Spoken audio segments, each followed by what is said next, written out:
I saw the movie yesterday. Which one? Yesterday. Yeah. That was so bad. Dad jokes for days over here, guys. So, it's directed by Danny Boyle. 28 Days Later, Slumdog Millionaire. Mm-hmm. He made this. It's about this failing musician, who ends up, a blackout happens. He's riding his bike. He gets hit by a bus.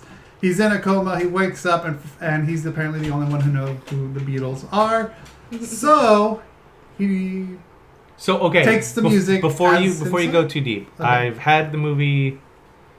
I guess you could say or some of the story spoiled for me willingly. By the way, I was like, tell me about it because I need to know if I need to go see this.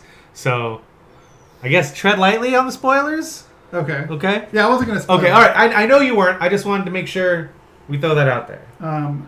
You guys seen the trailer? Were you guys interested in Yes, this I movie? really want to Yes. see this fucking Yes. movie. Yeah, me too. Bryce? Yeah, I'd seen the trailer and I thought it seemed interesting. Yeah. Cool. Okay, so I went into this kind of like, I was really excited when I saw the trailer, but then like the more I thought about it, I'm like, okay, they're just trying to make money off the Beatles. You know, like he's just kind of like riding the coattails, I almost felt like. But after watching the movie, watching what he did to it, the writers of this did a really good job, because I thought he wrote this too, but apparently I guess he did. Let me double check, because it says there's one more credit. No, he did not. Okay, but yeah, like, so after watching the entire movie, I liked it a lot. It was enjoyable. The lead actor in this is wonderful, very charismatic, and relatable for most struggling musicians. I'm not a struggling musician, but we know plenty. But we know plenty. Yes. Or have known plenty. Yeah. So it was cool to see this. His manager apparently is his lifelong friend from like elementary school, who's always been trying to push him to do music. Mm-hmm. Of course, all of his friends straight up tell him his songs are terrible, which is kind of fucked up for having friends. But that tell you But if that you're everything friends, you need to have friends that are honest with you, though. Yeah, but not when come on, like they tell him like all of his songs suck. Like that's pretty hard. Yeah, that's funny. Maybe it's the truth. So like watching him through his journey on like writing these songs, like, all right, he goes on Google and starts trying to find like the Beatles, who, you know, if they're in the in Google, and all he keeps getting are the bug auto-corrected to spelling for the bug. Yeah. Okay. So there's this whole montage where he starts walking around his room, writing down every song of the Beatles he can think of, and like putting up pin boards and everything with albums and which songs he can remember.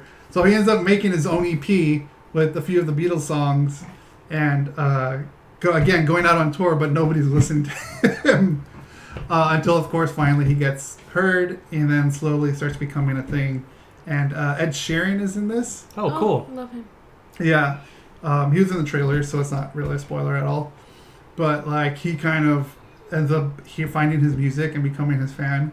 And there's a really funny part where he's like up in his room, like trying to get all the music out, and then his mom's yelling at him to come downstairs. Ed Sheeran's at the door, and like, is that my friend again making fun of me and blah blah blah? Because Ed Sheeran actually called him on the phone, but didn't believe it was him. Oh. And sure enough, he goes downstairs and there's Ed Sheeran, and he gets all starstruck. That's awesome. Mm-hmm. Yeah, there's a whole scene right there that's really funny with his dad too. But yeah, like it goes on, and he's slowly starts getting bigger and bigger, and then not Kristen. She's on SNL. She's really big right now. She plays Clinton on SNL. Hillary Clinton. I don't watch SNL. Is it Kristen Wiig? It's Kristen Is it Wiig? Kristen Wiig? Probably Kristen No, Wiig. it's not She's Kristen from Wiig. Bridesmaids. Well, the cast is right there. Oh, is it? Look, Yeah. you're looking at it, Rick. Where is she? Where is she? Her name is not Kristen. Kate McKinnon. Kate McKinnon. There you go. There you Yeah, go. she plays I like don't watch either, but I knew the name. Kate McKinnon. She plays like LA manager. Okay. I know she's supposed to be like the terrible person in this, but I feel like she was just awful in this movie, because all she's doing is it seems like she's just playing a character from SNL, and it's hard to distinguish her SNL, at least in this movie, like the way she acts Yeah. in this. Like she does act like a douchey producer, music producer, but in this, like, it's over the top SNL, like Broadway, like not Broadway, like theater style, over the top. Yeah, Broadway style. Okay. You're right. Yeah, Broadway style, I guess. I didn't want to put Broadway and SNL together, so. But yeah, like, I didn't like her throughout the entire movie at all. I'm honest. I didn't like her. But the movie's good. Okay. The movie's good. She plays the part, but I feel like she's playing it the wrong way. Okay. But who am I, you know? Overall, the movie's great. I love his take on the Beatles songs. I thought he did a really good job. That's the thing I'm excited about because I'm not a huge Beatles fan. Like, I totally respect their contribution to music and songwriting and pop music. But I'm not a huge Beatles fan, but I love when people do Beatles covers. Yeah. So did you watch Across the Universe? Yes, I like it a lot. It's one of my favorite amazing. Movies, yes. So yeah, the covers in these are really good. Cool. Yeah, there's one cover, which one was it? But they basically like punk rocked it. And it was strangely good, but also strangely bad. I bet it's amazing, and it was like I don't know. It rode the fence. It rode the line. You know? Okay, yeah. It was going down the middle lane. They didn't know which lane to stay in. But the ending was nice. Like I said, I'm not spoiling it, but I'm just saying the ending was sweet. Okay. And I thoroughly enjoyed it. I think you definitely will like it if you really like the trailer. So very cool. And especially if you like the Beatles too. Love the Beatles. Yeah. And there's like this whole thing where like, he's trying to remember the lyrics, and wants to get them right because they're poetry to him. Right. And like there's these parts where it's like, I need to go to like Abbey Lane or I need to go or Abbey Road, sorry. And like I need to go to Liverpool or something like that, for inspiration. Yeah. And so he starts going to all these different places. Okay. And like people start seeing him there and giving him like weird looks. So there's kind of like this other thing going on. Yeah. Besides like the whole main story. You all right? Because you realize what he did, right? Yeah. He combined Abbey Road and Penny Lane. Yeah. Yes, I did. I know what I did. But yeah, the movie was a lot of fun. I like it a lot. I would see it again. We've talked about it on here before. I love music. Music is an art form that really speaks to me. And there's so many good music-based movies coming out, whether it's the straight-up biopics or something like this, or the one I'm really, really excited for, Blinded by the Light. Yes. Have you seen the trailer for that? Oh my god, it looks so fucking cool. It's about a guy who's obsessed with Bruce Springsteen, but he lives in India, and so he wants to come to New Jersey, the home of the boss, to get inspiration. Regular?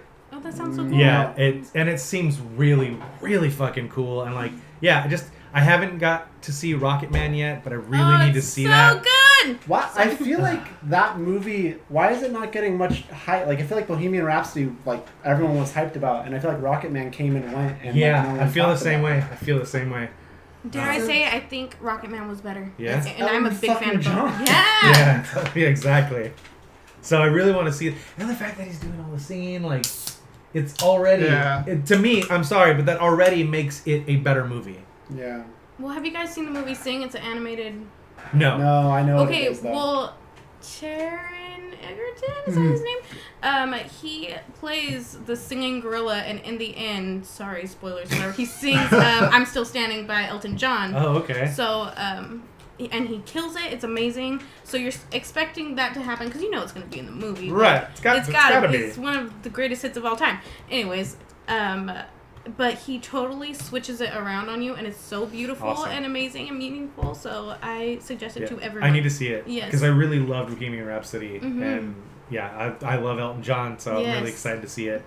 And yeah, I'm just so glad there's so many good music-based movies out right now, I think the concept of this movie is interesting regardless if it had anything to do with the Beatles or the content. Because in some ways, maybe it's like a stretch, but it's almost like a Back to the Future spin-off. It'd be like making a movie about Biff and the Almanac, like a whole movie. Well, I mean... You know what I mean? He does it in Back to the Future. No, I know. But I understand, but it'd be like taking that and having that be a movie all in and of its own. Like, I think the concept of somebody, like, knowing something that the rest of the world doesn't. Yeah. Especially when it isn't necessarily... I mean, I get he's going to make a lot of money off these songs essentially, but when it isn't so much like I'm gonna bet all my money on this because I know who wins the game. Yeah. I think it's kind of cool to introduce people to like a bunch of music that they don't know about. Yeah. Mm-hmm.